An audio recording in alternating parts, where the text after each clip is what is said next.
Hi folks, here we are. We are going to do our second test of demoing. And we're going to start with throwing on the wheel, doing a bowl.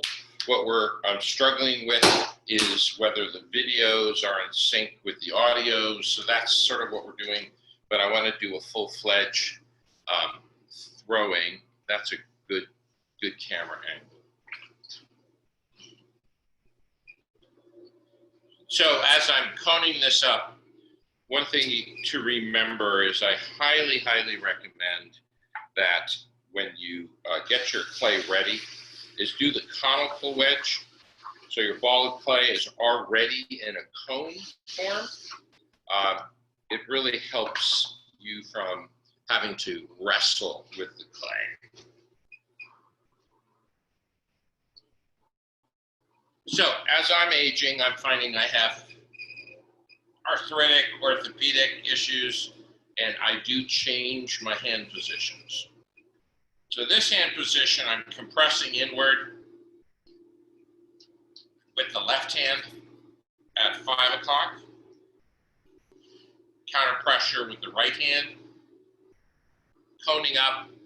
When you're doing a bowl with this amount of clay, you really don't need to cone way up. This is pretty stiff because it's been sitting around and drying after our test the other day.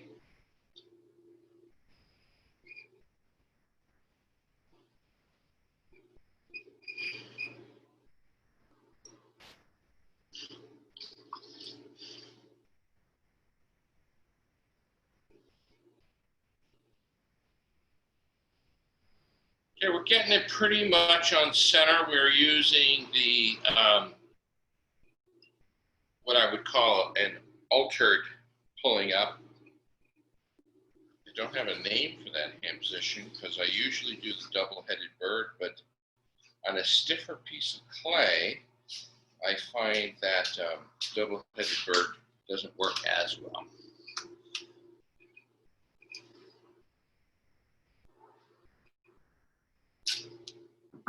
Okay, now we're going to open.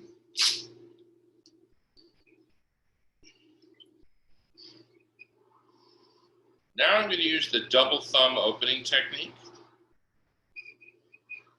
I use this as well as the index finger and middle finger in the left hand.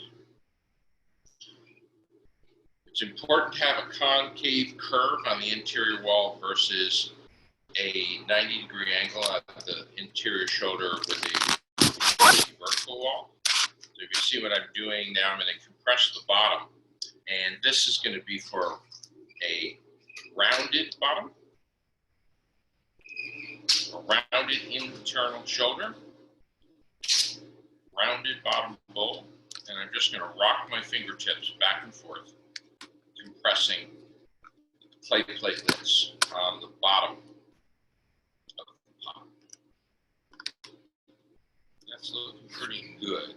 Now I can take this side wall and pinch this wall in with both hands, bringing it up a little bit in a more cylindrical form like that. If you can look from the bird's eye view, you should be able to see that the interior shoulder is curved versus perpendicular. Now we're going to start to pull up.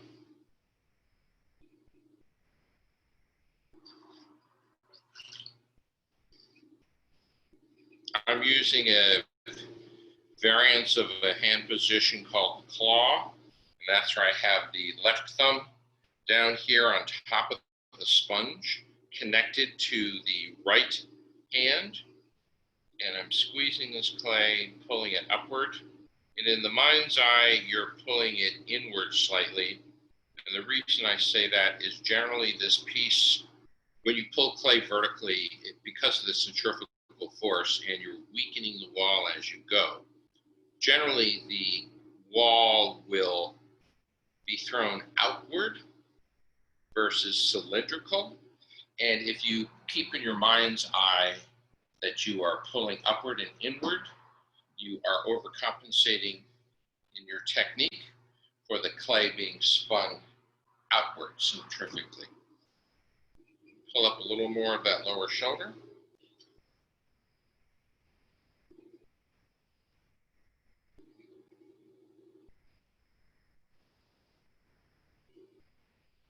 Pretty much on all forms, I really recommend you compressing the wall.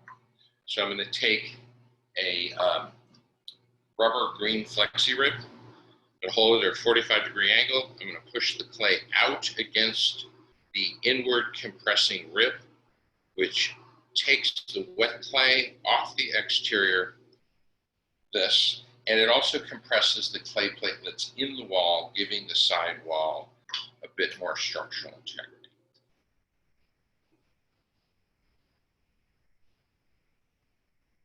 Now we're going to take a rib and we're going to start to rib the piece into a bowl form. Notice how thick the rim is. The rim is specifically made thicker because as we rib this out, the rim is going to be stretched thinner. So we don't want to start with a thin rim because we want to end up with a substantial rim so the pots aren't terribly delicate when washing in the sink, putting them in the dishwasher, stacking them. I own some very delicate pots that other people have made, and I find I use them far less because I'm always concerned of chipping them. Notice I went back to the rim, compressed the rim. I'm still working towards having a substantial rim.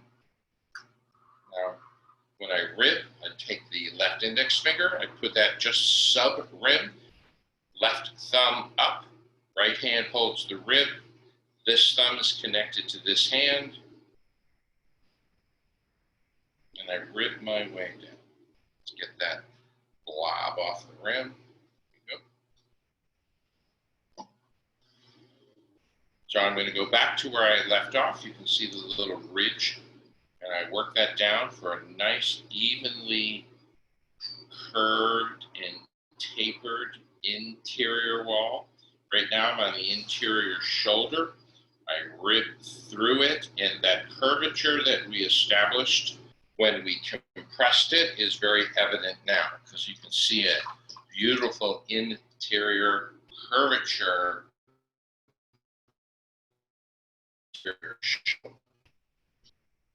Go back, correct the rim, compress it slightly, and I think I could rib this out. I like this shape. I like what I'm seeing, but I might make the opening just slightly more. It'll be fascinating in this test whether the microphone picked up the motorcycles driving by. Probably not. Whether that's an issue or not. I think I'm happy with that. I'm just going to compress the bottom with a sponge, get rid of the ridges created by the rib, and then we're going to moisten the rim, compress it.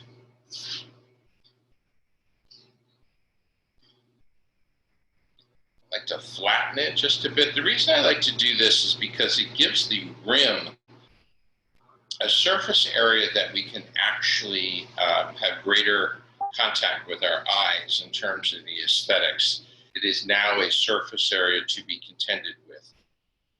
It'll have glaze on it, we'll really notice it, versus many rims on many pots, we're not really paying attention to the rim. I'm a rim appreciator.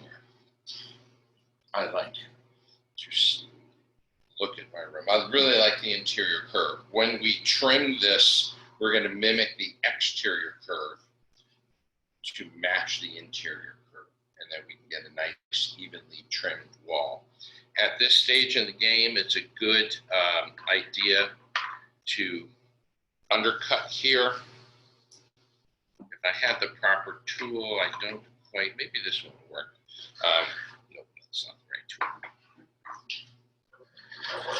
I try to cut a little of the clay off the shoulder, because if you have a really, really thick shoulder and a thinner wall, even when you're taking it off the wheel head or wiring off the bat, you want to be really careful of having too much clay down here because of the shrinkage and the water density.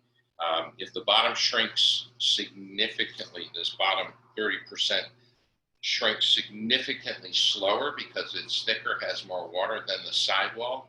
When you trim it off, that lower 30% may be even, but it has a higher water content. And up here has already shrunk, maybe 5% more. And then the matching of the shrinking is what can create cracks in the bottom. So that's the piece. There's not a lot to trim, but I'm really liking the interior and the rim. And so we're going to mimic that curve by trimming this down. Okay, that's our test. Let's check it out.